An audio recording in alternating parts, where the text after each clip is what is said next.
राज्यातील 27 लाख सरकारी आणि अनुदानित कर्मचाऱ्यांसाठी एक मोठा निर्णय.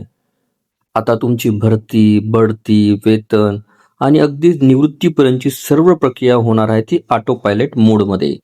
होय, आता आपली फाईल ही अडकणार नाही, बढती 10 वर्ष थांबणार नाही आणि पेन्शनसाठी हेलपाटे सुद्धा मारावे लागणार नाहीत. पण अचानक सरकारला हा निर्णय घ्यावा का लागला असेल? आणि आतापर्यंत काय धक्कादायक गोष्टी या समोर आल्यात जेणेकरून सरकारला हा निर्णय घ्यावा लागत आहे?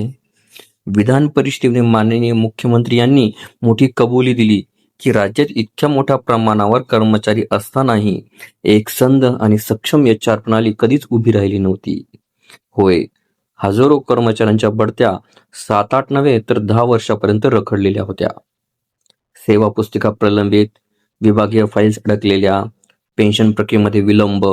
ही परिस्थिती जर बदलायची असेल तर आता पूर्णपणे डिजिटल प्रणाली ही लागू केली जाणार आहे. आता त्या डिजिटल प्रणालीमध्ये नेमकं काय होणार?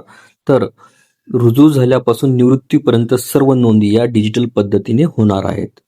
नियमित बढत्या या संगणकीकृत होणार आहेत. शिस्तभंग कारवाईची पारदर्शक नोंद असणार आहे. वेतन व पदोन्नतीचे स्वयंचलित नियोजन असणार आहे आणि पेन्शन हे वेळेवर मंजूर होणार आहे.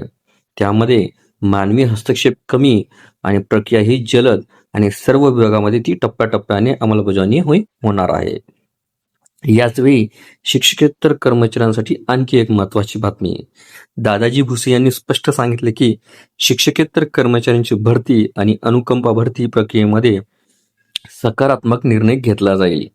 21 फेब्रुवारी 2024 ते 28 मे 2025 दरम्यान झालेल्या नियुक्त्यांची तपासणीही केली जाणार आहे.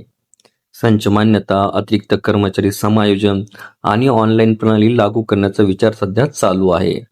पण सर्वात मोठा प्रश्न आहे की ही डिजिटल एचआर प्रणाली नेमकी कधीपासून लागू होणार?